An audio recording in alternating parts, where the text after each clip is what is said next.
Hiya, it's Natasha and thank you so much for joining me.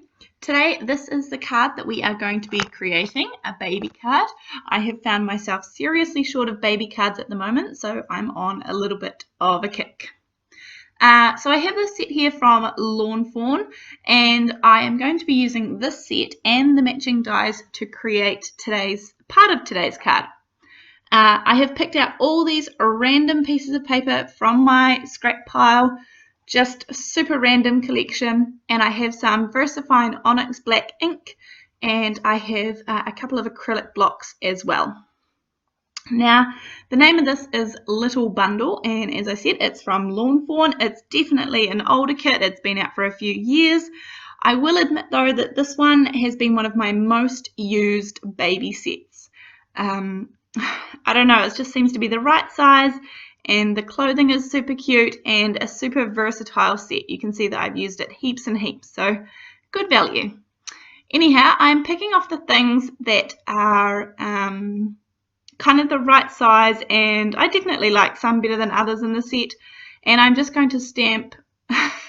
I was meant to only stamp a couple on each one, but then I pretty much decided that I was stamping everything on every piece of paper because I didn't know what I wanted to go where yet. But that's okay, because I will keep all of the leftovers and either my daughter will play with them or I will create some more cards.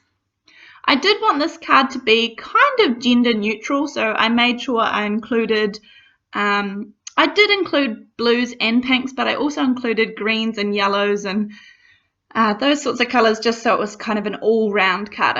I wanted it to be able to be given to either a baby boy or a baby girl.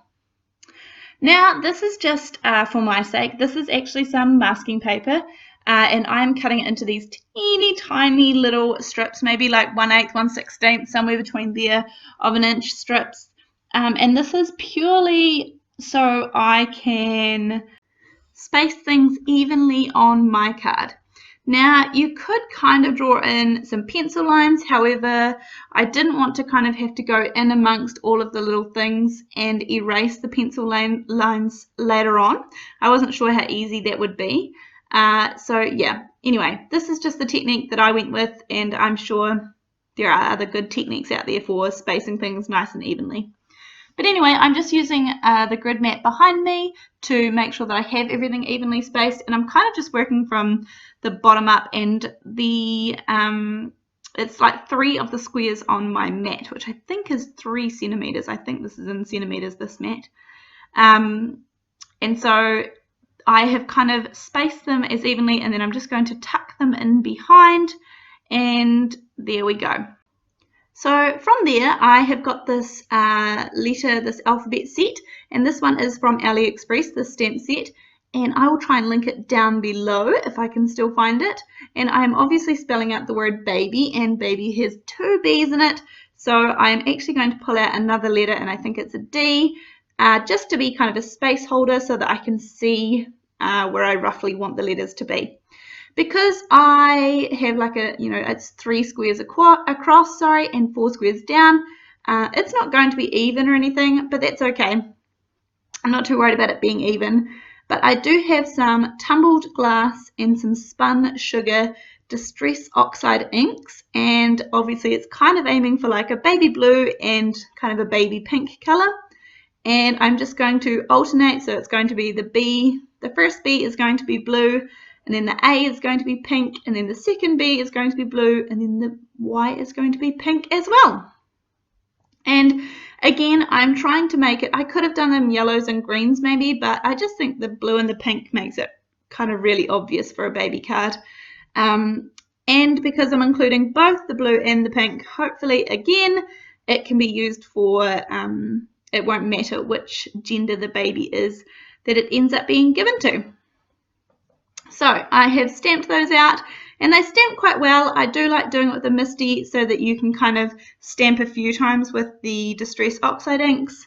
And then I'm just going to cut off the kind of, not overhang, but the leftover squares that are not complete squares on my card, if that makes sense. I'm cutting them off so that I can just kind of eyeball everything better and get a better feel for the real size of what this panel is going to be. This panel is going to go on the front of a 110-pound Nina Solar White card, and this card panel is 80-pound Nina Solar White. So yeah, I'm just cutting off those pieces so that I can definitely kind of get everything a bit straighter in my mind when I'm putting down all of these little pieces of baby clothes. When I was looking at this, I kind of thought, I feel like it needs something to separate the two whites. And so I felt like I would just put a little piece of, this is fog coloured cardstock from Simon Says Stamp. And I just felt like it would just lift it off the page a little bit. And again, sticking with a grey colour because it's super neutral. So now I have my little piles of clothing. I have die cut them all out using the coordinating dies. And now I have sped this up like 4 or 5 times because I am just going to keep swapping these things around until I get a pattern that looks visually pleasing to me, to my eye. There's no rhyme or reason to where I'm putting these things. I'm trying not to have the same color next to each other, so to speak. But again, as I said, I am just, I keep just playing around and making sure that I've kind of got one of everything. Yeah, and just until, as I said, it looks good to me. So I just keep fiddling and fiddling. And then I'm going to use these foam squares, which are from AliExpress as well. I love these foam squares. And I am going to add on each of the little items with foam squares. So they will be popped up and the letters are obviously flat. And I'll just put as many as I can kind of fit. I always like to have a good amount on the back, like as much support as I can kind of fit behind there. And just finishing off doing those tiny wee socks, which is so cute. And the card is really coming together. So now that I have finished that part of it, I can take off these little pieces of masking paper, because I don't need the guidelines anymore. They were just there for me to see, and so I can take them off. And hopefully everyone will just think I'm really good at eyeballing things.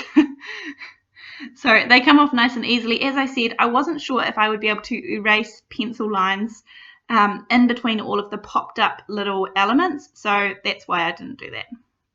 Anyhow, coming to the end, I am just going to liquid glue this on here, and then I'm going to add another layer of liquid glue to attach the whole thing to the card base.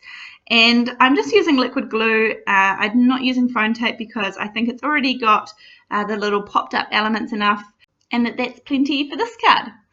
The last thing I'm going to do is add some Wink of Stella shimmer pen. I buy these off AliExpress, and I know lots of people have asked me how come I get them off there, because they're actually a really similar price to what you can buy in the shops like Simon Says Stamp and scrapbook.com.